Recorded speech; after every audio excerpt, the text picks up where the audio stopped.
আজকে বানাবো কাটা পোনা দিয়ে বেগুন, আলু, শিম, ধনেপাতা আর টমেটো দিয়ে মাখা মাখা ঝোল। এবার মাছগুলো ভেজে নেব। কড়ায় তেল গরম হয়ে গেছে, মাছটা কড়ায় দিয়ে দিয়েছি। কাঠে গুঁড়ে রান্না হচ্ছে। মাছগুলো আমার ভাজা হয়ে গেছে।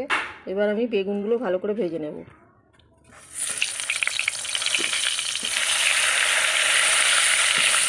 মাছটা ভাজা হয়ে গেছে। এবার আমি আলুটা সিমটা ছেড়ে দেব। তেলটা গরম হয়ে গেছে, একটু কালো জিরে ফোড়ন দেবো, যেহেতু বেগুন দিয়ে করছি। এইবারে আলুগুলো দিয়ে দেবো।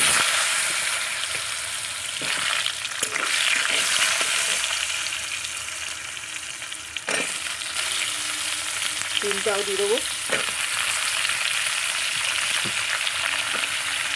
দিয়ে ভালো করে একটু নাড়াচাড়া করে নেব। একটু নুন দিয়ে দেবো, তাড়াতাড়ি ভাজা হয়ে যাবে। কাঁচা লঙ্কাটাও দিয়ে দেবো। এবার এর মধ্যে দিয়ে দেবো টমেটো।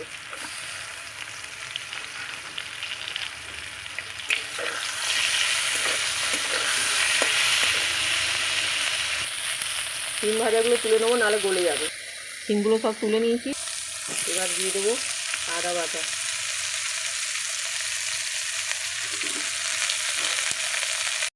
এবার দেবো হলুদ ছোটো চামচে, ওই 1.5 চামচের মতো। একটু জল দিয়ে দেবো মশলাটা কষার জন্য।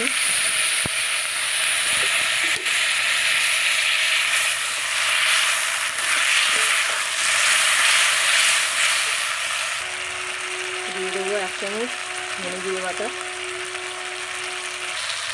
এবার দিয়ে দেবো লঙ্কা গুঁড়ো ছোটো চামচে 1.5 চামচ। দিয়ে দেবো পরিমাণ মতো নুন।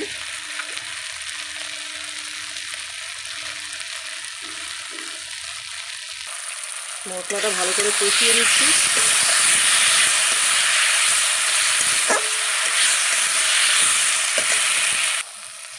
এবারে দেবো ধনেপাতা।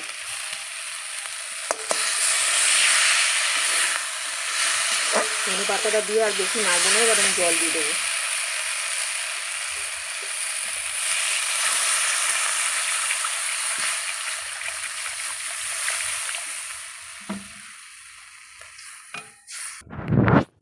এবার শিমগুলো দিয়ে দেবো।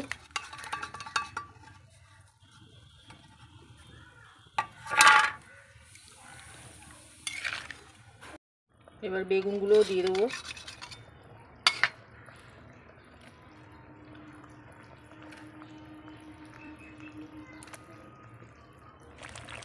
দেখুন এবার এটা টকবক করে ফুটছে। এর মধ্যে আমি মাছটা ঢেলে দেবো।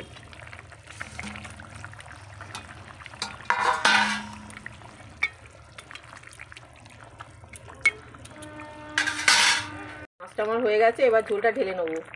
মাছের ঝোল দিয়ে ঝোলটা দেখুন ঢেলে নিয়েছি।